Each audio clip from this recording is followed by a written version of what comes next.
2024 December నెల కన్యా రాశి ఫలితాలు. కన్యా మిథునయోర్బుధ. ఈ కన్యా రాశి యొక్క ఫలితాలు మనం చెప్పుకుందాం. ఈ రాశికి బాగున్న గ్రహాలు ఏమిటి?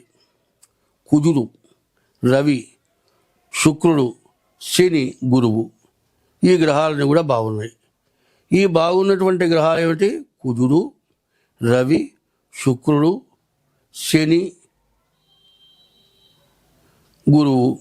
ఈ గ్రహాలని 1, 2, 3, 4, 5 గ్రహాలు బాగున్నాయి.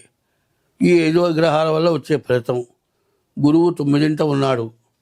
మీరు ఉద్యోగం కానీ, విద్య కానీ, విదేశీయానం కానీ, చదువుతున్న చదువులో పైకి వస్తానా లేదా అనేటువంటి అనుమానం అక్కర్లేదు. మంచి ర్యాంకు కొడతారు. విదేశాలకి వెళ్ళటానికి ఇంతకుముందు రిజెక్ట్ అయి ఉంటే ఈసారి విదేశాలకు వెళ్ళటానికి కూడా మీకు మంచి అవకాశం ఉంది. కుజుడు బాగున్నాడు. ఈ రాశి వాళ్ళు ఇల్లు, స్థలమో, పొలమో ఏదో ఒకటి కొనటానికి మంచి అవకాశం ఉంది. రవి కూడా చాలా బాగున్నాడు. రవి వల్ల చాలా ఆరోగ్యం కలుగుతుంది. శుక్రుడు పంచమంలో ఉన్నాడు. ఈ శుక్రుడు వల్ల భార్య వల్ల చాలా అనుకూలత కలుగుతుంది. శని 6ంట ఉన్నాడు. మీరు ఏ కారులో అంటే విమానం కావచ్చు, కార్లు కావచ్చు, లారీలు కావచ్చు, బస్సులు కావచ్చు, 2 వీలర్స్ కావచ్చు, ఇటువంటివి కొనుక్కుంటానికి మీకు బాగా అవకాశం ఉంది. పైన ఐరన్, ఇనుముకి సంబంధించిన వ్యాపారం చేసే వాళ్ళకి ఇనుము వల్ల మంచి ఫలితం ఉంటుంది. కుజుడు భూమి, వ్యవసాయం చేసే వాళ్ళకి వ్యవసాయంలో మంచి ఆదాయం ఉంటుంది. బుధుడు వల్ల వ్యాపారాల్లో చాలా మంచి లాభాలు వస్తాయి. గురువు వల్ల విద్యా ఉద్యోగం ఉంటుంది. కానీ ఇందులో బాగుండని గ్రహాలు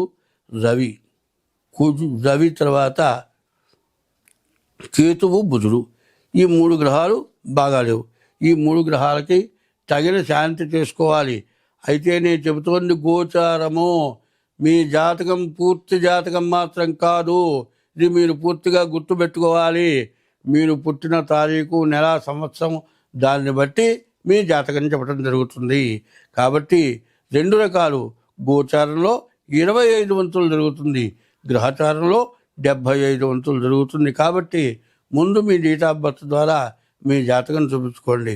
అంటే ఈ రాశికి చాలా మంచి లాభదాయకమైనటువంటి రోజులు కనబడుతూ ఉన్నాయి. కాబట్టి ముందు మిగతాది కూడా జాగ్రత్తగా ప్రవర్తిస్తే చాలా బాగుంటుంది.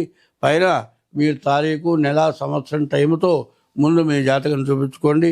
ఇటువంటి సమయంలో మానవుడు చేయవలసిన మంచి పనులు చాలా ఉన్నాయి. ఏమిటి? బాగున్న టైంలో మనం మంచి పని చేస్తే మనకు ఎంతో మేలు జరుగుతుంది. అటువంటిది కాకుండా ఒక తప్పుడు పని చేస్తూ ఉంటారు చాలామంది. ఎవరన్నా మనం తినే టైంకి ఎవరన్నా వచ్చారనుకోండి, మనం తింటూనూ ఉంటాం.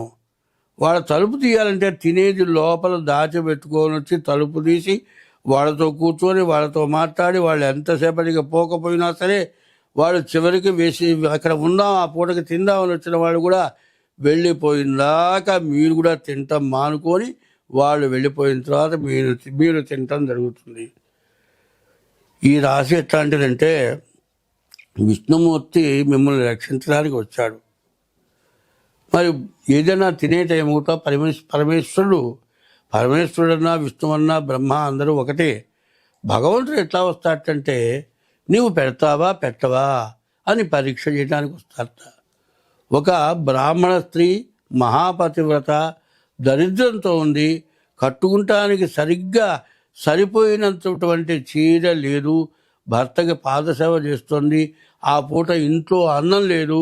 ఆ పరిస్థితుల్లో ఆది శంకరాచార్యుల వారు వచ్చి భవతీ భిక్షాందేహి అన్నారు. ఆమె ఇంట్లో ఒక్క ఉసిరికాయ ఉంది. ఆ ఉసిరికాయ గనక ఆ స్వామివారి చేతిలో వేయగానే ఆయన శక్తితో బంగారపు ఉసిరికాయలు పడినాయి. ఎంతో ఐశ్వర్యవంతురాలైంది. కాబట్టి ఎప్పుడైతే మనం తినే టైంకి వస్తారో వాడు సాక్షాత్ భగవత్ స్వరూపం అని వాళ్ళకి మనం పెట్టడం మన ధర్మం. కాదండి, మనకు వాళ్ళకి పెట్టడానికి తగినంత లేదు అంటే ఉన్న దాంట్లో మొత్తం వాళ్ళకి పెట్టేసి మిగిలిన తరా ఒక ముద్ద తిన్నా తప్పులేదు.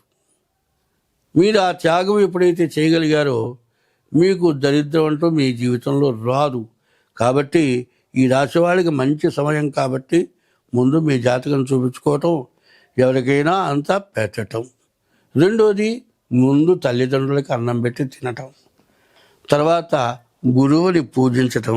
ఈ పనులు ప్రతి వ్యక్తి చేయదగిన పనులు. గురువు చెప్పిన విద్య లేకపోతే మనం ఎందుకు పనికిరాం? మరి ఆ గురువు చెప్పిన విద్య లేకపోతే మనం పనికిరాం.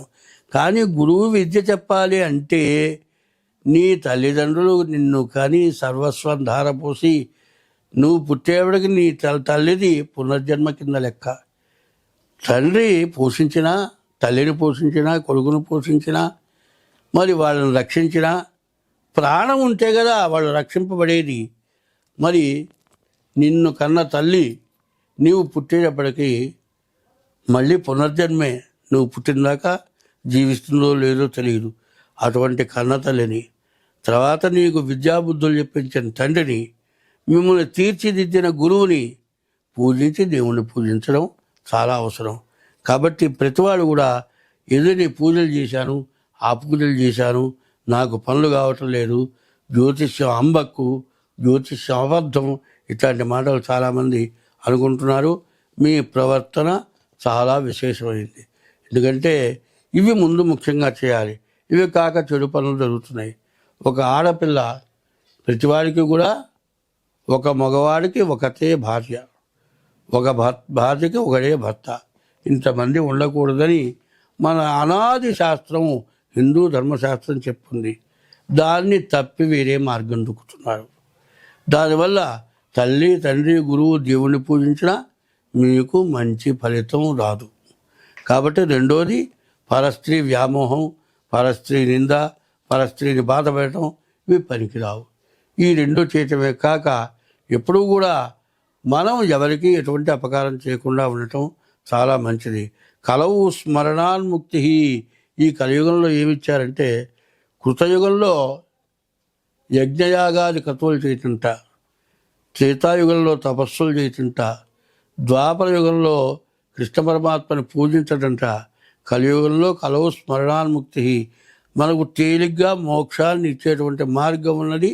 మనం పాపం చేసుకుంటాం, పాపం పెరిగిపోతుంది, చెప్పటానికి వీళ్ళు కానిటువంటి మహాపాపాలు జరుగుతున్నాయి. నాకేదో పోతుంది, నాకేదో జరగట్లేదు, ఎంతసేపు మిషన్లాగా పరిగెత్తడం, ఎంతసేపు కార్లు ఉంటాయి, రైళ్ళు ఉంటాయి, విమానాలు ఉంటాయి, ఇవి కాక బండి వేసుకొని పెరుగుతున్నారు. కారణం ఏంటంటే తొందరగా పోవాలి.